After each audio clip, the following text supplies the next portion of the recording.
والساعة لا ريب فيها قلتم ما ندري ما الساعة إن نظن إلا ظنا وما نحن بمستيقنين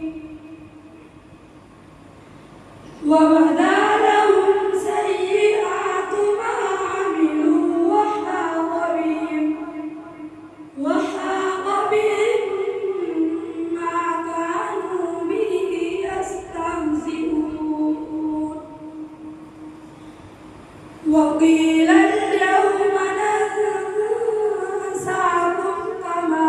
نسيتم لقاء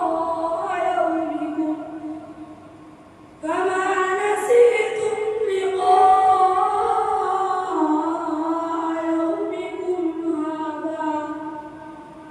ومأواكم النار وما لكم من ناصرين ذلكم بأنكم اتخذتم آيات الله هزوا وغرتكم الحياة الدنيا فاليوم لا يخرجون منها ولا هم يستعتبون